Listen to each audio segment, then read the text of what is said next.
উত্তৰ পূৰ্বাঞ্চলৰ শ্ৰেষ্ঠ সাংসদৰূপে স্বীকৃত হৈছে এআইডিএফৰ সভাপতি বদৰুদ্দিন আজমল। অসমকে ধৰি দেশৰ উত্তৰ পূৰ্বাঞ্চলত অৱস্থিত 7খন ৰাজ্যৰ আটাইকেইগৰাকী লোকসভাৰ সাংসদৰ ভিতৰত সংসদৰ বাহিৰে ভিতৰে সৰ্বোৎকৃষ্ট প্ৰদৰ্শন দাঙি ধৰিবলৈ সক্ষম হৈছে ধুবুৰীৰ এইগৰাকী জনপ্ৰতিনিধিয়ে। इस वक्त इंसानियत के नाते जो वाकया हुई है उसकी इंक्वायरी की सख्त जरूरत है कि इसके पीछे कौन है। मैं लालू जी से 100% मुत्तफिक हूँ। अडवाणी जी हमारे बड़े मोहतरम हैं, बुजुर्ग हैं, मेरे सामने आए हुए हैं। उनको कम से कम इस मामले को बांग्लादेशी कहके पूरे मामले को मोड़ने की कोशिश नहीं करनी चाहिए। ये बड़ा इंसाफ का नाइंसाफी की बात है।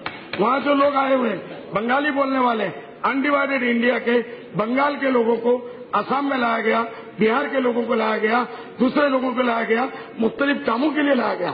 अगर मैं इससे आगे बढ़ के कहूँ, अगर वो अनडिवाइडेड बंगाल के लोग आने वाले आज भी बांग्लादेशी है तो आडवाणी जी हमारे इनके अगर पुरखों की हम बात करें, इनकी हिस्ट्री के हिसाब से हमें पाकिस्तान तक जाना पड़ेगा।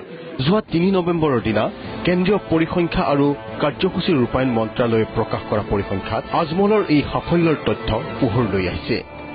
লোকসভা আৰু ৰাজ্যসভাৰ সাংসদসকলৰ কাম কাজ পৰ্যবেক্ষণ কৰা এই মন্ত্ৰালয়ে প্ৰকাশ কৰা তথ্যত কোৱা হৈছে যে অসমৰ একমাত্ৰ কেন্দ্ৰীয় মন্ত্ৰী সৰ্বানন্দ সোণোৱালটো বাদেই সাংসদ এলেকা উন্নয়ন পুঁজি ব্যৱহাৰৰ ক্ষেত্ৰত আজমলৰ প্ৰদৰ্শন ভাৰতৰ প্ৰধানমন্ত্ৰী নৰেন্দ্ৰ মোদী আৰু গৃহমন্ত্ৰী ৰাজনাথ সিঙতকৈও বহু উন্নত। 1946 से मैडम ये टी वर्कर्स को 19 लाख और 500 के करीब लोगों को ये वहाँ सब्सिडाइज ग्रेन्स वगैरह दिए जाते थे और आटा वगैरह दिया जाता था। कल अचानक पेपर में आया कि 1 जनवरी से ये बंद हो जाएगा। लोगों में हाहाकार मच गया, लोगों का रोना धोना शुरू हुआ। कल से पूरे आसाम के टेलीविजन में, अखबारों में एक ही न्यूज चल रहा है कि ये क्या हो गया। সাংসদ এলেকা উন্নয়ন পুঁজিত ব্যৱহাৰৰ ক্ষেত্ৰত যোৰহাটৰ সাংসদ কামাখ্যা প্ৰসাদ তাছা আজমলতকৈ এখোজ আগবাঢ়ি আছে যদিও তাছাৰ সংসদৰ ভিতৰৰ প্ৰদৰ্শনে তেওঁক বাৰুকেই পিছ পেলাই ৰাখিছে। কেন্দ্ৰীয় পৰিসংখ্যা আৰু কাৰ্যসূচী ৰূপায়ণ মন্ত্ৰালয়ৰ তথ্যত কোৱা হৈছে যে বৰ্তমানৰ ষষ্ঠদশ লোকসভাৰ অসমৰ 14গৰাকী সাংসদৰ ভিতৰত যোৰহাটৰ কামাখ্যা প্ৰসাদ তাছাই নিজৰ সাংসদ এলেকা উন্নয়ন পুঁজিৰ 73.60% খৰচ কৰিবলৈ সক্ষম হৈছে আৰু মৌলানা বদৰুদ্দিন আজমলে খৰচ কৰিছে 68%। সেই হিচাপত আজমল দ্বিতীয় স্থানত আছে যদিও বৰ্তমানৰ লোকসভাত সৰ্বাধিক বিতৰ্কত অংশগ্ৰহণ আৰু সৰ্বাধিক প্ৰশ্ন উত্থাপন কৰি আজমলে উত্তৰ পূৰ্বাঞ্চলৰ সকলো সাংসদক চেৰ পেলাবলৈ সক্ষম হৈছে। সংসদৰ ভিতৰত প্ৰদৰ্শন কৰা ভূমিকাৰ হিচাপত আজমলে যোৱা 1.5 বছৰত লোকসভাত 31টা বিতৰ্কত অংশগ্ৰহণ কৰিছে, যি উত্তৰ পূৰ্বাঞ্চলৰ আটাইকেইগৰাকী সাংসদতকৈও অধিক। আজমলৰ এই প্ৰদৰ্শনে আনকি 4বাৰৰ সাংসদ তথা লোকসভাৰ প্ৰাক্তন অধ্যক্ষ পি.এ. চাংমাৰ ভূমিকাকো চেৰ পেলাইছে।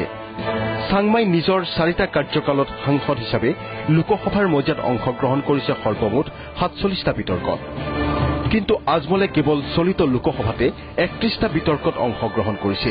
Shri Maulana Badruddin Ajmal G, I may kindly be allowed to raise the following issues to be including for discussion in the list of business for the next week. The issue of supply of food grains to the tea workers of Assam through FCI, which was in practice since 1946, but it now government is planning to stop. It which will affect over 19 lakh tea workers families in Assam, madam. Number 2, the long pending demand of people of Assam for construction of Dhubri-Fulbari bridge over Brahmaputra river, which will connect the state of Assam and Meghalaya with the rest of India. Number 3, আজমলে বিগত অৰ্থাৎ 15 লোকসভাত অংশগ্ৰহণ কৰিছে সৰ্বমুঠ 30টা বিতৰ্কত। তেওঁৰ 2টা কাৰ্যকালত অংশগ্ৰহণ কৰা সৰ্বমুঠ বিতৰ্কৰ সংখ্যা 61টা। এই প্ৰদৰ্শন একমাত্ৰ কিৰেণ ৰিজিজুৰ বাদে উত্তৰ পূৰ্বাঞ্চলৰ আটাইকেইগৰাকী সাংসদতকৈ ওপৰত। নাগালেণ্ডৰ প্ৰাক্তন মুখ্যমন্ত্ৰী তথা বৰ্তমান লোকসভাৰ সাংসদ নেফিউ ৰিঅই এতিয়ালৈকে মাত্ৰ 6টা বিতৰ্কত অংশগ্ৰহণ কৰিবলৈ সক্ষম হৈছে। সাংসদ এলেকা উন্নয়ন পুঁজি ব্যৱহাৰত অসমৰ কামাখ্যা প্ৰসাদ তাছাৰ বাহিৰে আটাইকেইগৰাকী সাংসদ বদৰুদ্দিন আজমলতকৈ পিছ পৰি আছে। কেন্দ্ৰীয় পৰিসংখ্যা আৰু কাৰ্যসূচী ৰূপায়ণ মন্ত্ৰালয়ৰ মতে গুৱাহাটীৰ বিজেপিৰ সাংসদ বিজয় চক্ৰৱৰ্তীয়ে সাংসদ এলেকা উন্নয়ন পুঁজিৰ মাত্ৰ 26.73%হে খৰচ কৰিবলৈ সক্ষম হৈছে। কেন্দ্ৰীয় মন্ত্ৰী সৰ্বানন্দ সোণোৱালে ব্যৱহাৰ কৰিছে মাত্ৰ 48.90%। কংগ্ৰেছৰ সাংসদ গৌৰৱ গগৈয়ে মাত্ৰ 36.22% ব্যৱহাৰ কৰিবলৈ সক্ষম হৈছে। সাংসদ এলেকা উন্নয়ন পুঁজিৰ ব্যৱহাৰৰ ক্ষেত্ৰত আনকি আজমলতকৈ পিছ পৰি আছে ভাৰতৰ প্ৰধানমন্ত্ৰী নৰেন্দ্ৰ মোদী। বাৰাণসীৰ সাংসদ মোদীয়ে যোৱা 1.5 বছৰত নিজৰ এলেকা উন্নয়ন পুঁজিৰ মাত্ৰ 51.15%হে খৰচ কৰিবলৈ সক্ষম হৈছে। গৃহমন্ত্ৰী ৰাজনাথ সিঙে লক্ষ্ণৌৰ সাংসদ হিচাপে এতিয়ালৈকে খৰচ কৰিব পাৰিছে মাত্ৰ 34.35%। অসমৰ অন্যান্য সাংসদসকলৰ উন্নয়নৰ পুঁজিত ব্যৱহাৰৰ পৰিসংখ্যা এনেধৰণৰ: ডিব্ৰুগড়ৰ ৰামেশ্বৰ তেলী 27.30%, মঙলদৈৰ ৰমেন ডেকা 35.42%, নগাঁৱৰ ৰাজেন গোহাঁই 28.48%, ডিফুৰ বীৰেন সিং ইংতি 1.46%, তেজপুৰৰ বিজেপিৰ সাংসদ আৰ পি শৰ্মাই উন্নয়ন পুঁজিৰ এটকাও খৰচ কৰিব পৰা নাই বুলি কেন্দ্ৰীয় পৰিসংখ্যা আৰু উন্নয়ন ৰূপায়ণ মন্ত্ৰালয়ৰ প্ৰতিবেদনত কোৱা হৈছে।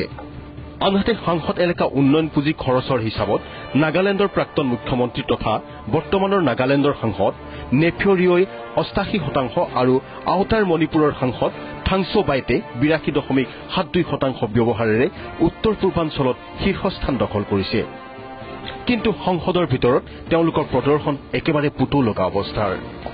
অসমত সাংসদ এলেকা উন্নয়ন পুঁজি সৰ্বাধিক পৰিমাণে ব্যৱহাৰ কৰিবলৈ সক্ষম হোৱা কামাখ্যা প্ৰসাদ তাছাৰ অৱস্থাও একেই। তেওঁ সংসদত এতিয়ালৈকে মাত্ৰ 9টা বিতৰ্কতহে ভাগ ল'বলৈ সক্ষম হৈছে। প্ৰশ্ন উত্থাপন কৰিছে মাত্ৰ 40টা। বিজেপিৰ বিজয় চক্ৰৱৰ্তীয়ে চলিত লোকসভাত 13টা আৰু পূৰ্বৰ 2টা কাৰ্যকালত 42টা বিতৰ্কত অংশগ্ৰহণ কৰিছে। ইয়াৰ বিপৰীতে আজমলে চলিত লোকসভাত 31টা বিতৰ্কত অংশগ্ৰহণ আৰু 132টা প্ৰশ্নৰ উত্থাপনেৰে উত্তৰ পূৰ্বাঞ্চলৰ সকলো সাংসদক চেৰ পেলাইছে। শ্ৰী মৌলানা बदरुद्दीन अजमल। इंडस्ट्रियल पॉलिसी के लिए प्राइम मिनिस्टर साहब ने कहा कि हम उसको इंडस्ट्रियल जोन बनाएंगे नॉर्थ ईस्ट को, लेकिन अभी 3-4 दिन पहले 4 तारीख को ऐलान हुआ दिल्ली से कि हम इंडस्ट्री की पॉलिसी को आइंदा नॉर्थ ईस्ट के लिए इसको हम बंद कर देंगे। इसी तरीके से नॉर्थ ईस्ट के लिए अभी हमारे केरोसिन का मसला कल ही पेपर में आया कि केरोसिन के ऊपर सब्सिडी सर आप जितना आगे बढ़िए, जितना आपको चाहिए, हमारे पूरे हाउस का सपोर्ट है, दिल खोल के गरीबों की मदद कीजिए, सब्सिडियों को सर खत्म मत कीजिए, ये हमारा कहना है। इसी के साथ मैं ये चाहूंगा कि नॉर्थ ईस्ट के इंडस्ट्रियल पॉलिसी के ऊपर ध्यान दें। আজমলে তেওঁৰ বিগত কাৰ্যকালত 30টা বিতৰ্কত অংশগ্ৰহণ আৰু 318টা প্ৰশ্ন উত্থাপনেৰে অসমৰ সকলো সাংসদক চেৰ পেলাইছিল।